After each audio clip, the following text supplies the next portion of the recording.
Mon Seigneur et mon Dieu, je crois fermement que tu es ici, que tu me vois, que tu m'entends.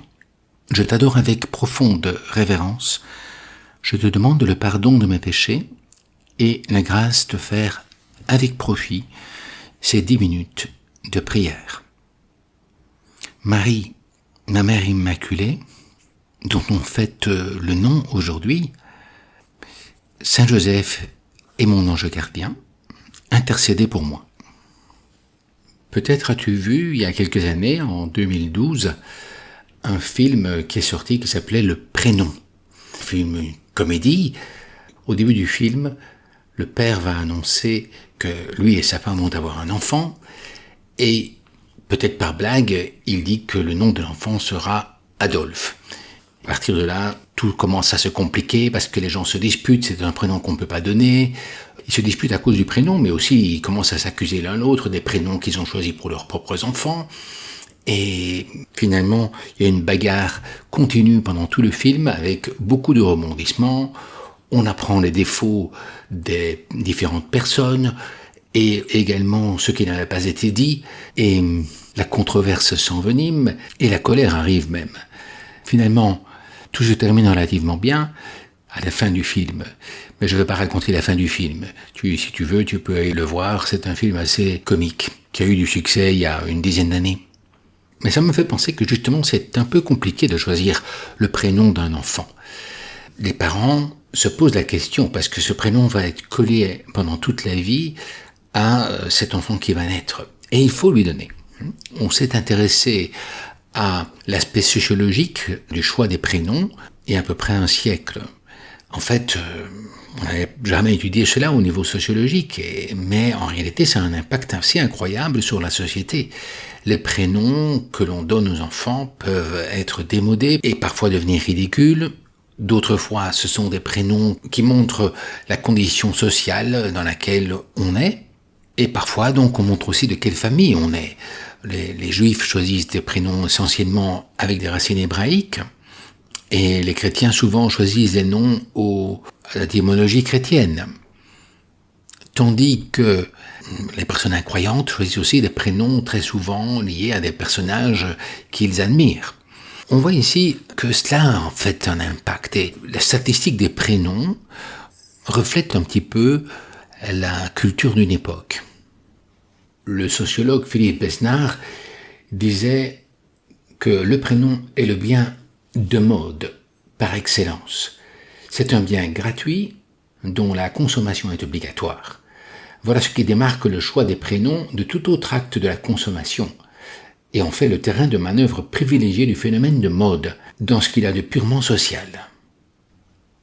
Mais cela n'empêche que le choix du prénom peut être très difficile. Il y a à peu près 30 000 prénoms qui sont disponibles.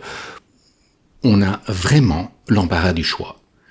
Plusieurs mères de famille en particulier voient là-dedans un véritable casse-tête. Comment appeler mon fils ou ma fille? Le choix des prénoms revient normalement aux parents. Mais très souvent, il s'intègre dans une tradition familiale. Et on peut prendre le prénom des grands-parents ou bien un prénom étranger qui nous plaît particulièrement. Parmi les statistiques des prénoms qui sont fort utilisés, il y en a un qui est le prénom de Maria. Marie en français est moins utilisé aujourd'hui, même que Maria. Peut-être le prénom de Maria a une certaine consonance exotique, hispanique ou italienne. Il faut dire que ce prénom de Marie se combine aussi dans les prénoms masculins. José Maria, Charles-Marie ou Jean-Marie, etc. Mais Marie et Joseph n'ont pas eu de problème pour choisir le nom de leur enfant puisque ça a été donné par Dieu lui-même, par l'ange qui a annoncé qu'on devait lui donner le nom de Jésus, c'est-à-dire Yahvé sauve. Souvent, le nom chez les Hébreux et les Juifs signifie la fonction de la personne, surtout quand il est donné par Dieu ou un ange, comme ça a été le cas pour Isaac ou Ismaël, les 2 enfants d'Abraham, pour Samson, Salomon, pour Jean-Baptiste aussi, pour Jésus bien entendu, et pour Pierre, Saint Pierre, dont le nom a été changé, il s'appelait Simon en réalité.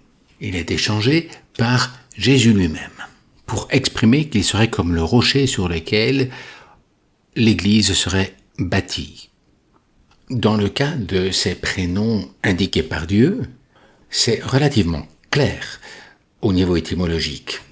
On voit de suite ce que ça signifie. Quelle est la fonction, la vocation de la personne. Mais ça n'a pas été le cas de Sainte Marie. À ce qu'on sait, ses parents n'ont pas eu une indication divine pour choisir le nom de l'enfant. Quand, à Lourdes, Bernadette demande à la belle dame comment elle s'appelle, eh bien la dame va dire son nom, elle va répondre qu'elle s'appelle l'Immaculée Conception, pour être la mère de Dieu. C'est un petit peu le nom qui la définit, qui définit son être, sa vocation. Toi et moi, nous avons reçu un prénom à notre naissance ou à notre baptême ou à l'enregistrement au registre de l'état civil. Cela nous permet d'exister dans la société avec un nom bien précis. Mais rares sont les personnes dont Dieu a indiqué aux parents le prénom qu'ils devaient avoir. Mais le cas du choix du prénom de Marie est un peu spécial parce que chez les Juifs, le sens étymologique de ce prénom n'était pas du tout clair. Le nom Mariam ou Myriam, selon des racines égyptiennes, cela signifie la bien-aimée qui remplit de joie. Et selon des racines hébraïques, c'est la personne qui connaît l'amertume. On l'a appelé aussi goutte de l'océan. Stella Maris en latin. Et ça a donné une confusion après de Stella Maris, l'étoile de la mer, l'étoile du matin aussi, Vénus. Et tu me diras, pourquoi y a-t-il une tant de confusion pour un prénom aussi répandu? Mais c'est peut-être justement ça qui correspond à la vocation de Marie. Elle est en même temps un exemple de vocation pour les mères et pour les vierges, pour les mariés, pour les laïcs et les religieux, pour les travailleurs et pour les contemplatifs. Elle est reine des anges et reine des hommes. Elle est mère de Dieu et fille de Dieu.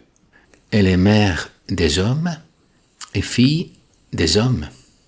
Elle est une créature humaine, finie, et elle est immaculée. Elle ne connaît pas de péché. Dans le fond, ce qui importe, c'est un peu le nom que Dieu nous donne, comme à Abraham, Isaac, Ismaël, Pierre, Jésus lui-même. Il semble que à chacun de ses enfants, au ciel, Dieu donnera un nom. Dans l'Apocalypse, Dieu nous dit la parole suivante. Au vainqueur, je lui donnerai un caillou blanc, un caillou portant gravé un nom nouveau que nul ne connaît, hormis celui qui le reçoit. Parce que chaque personne humaine est unique. Plus un être est élevé, plus il est unique. 2 électrons se ressemblent parfaitement et sont complètement interchangeables. 2 gouttes d'eau également.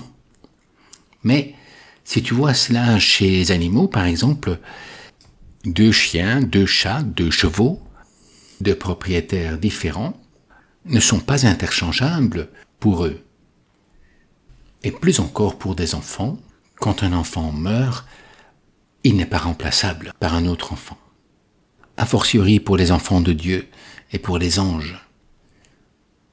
Chaque enfant de Dieu au paradis recevra un nom précis.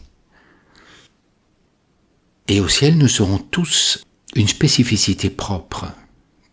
Et Dieu nous définira, nous donnera un nom qui nous définit, nous personnellement.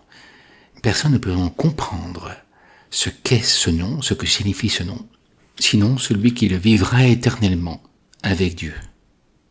Marie, tu es notre mère également, et peut-être comme tu es intervenue pour ma vocation de prêtre, peut-être aussi tu interviendras pour le choix du nom que Dieu me donnera au paradis.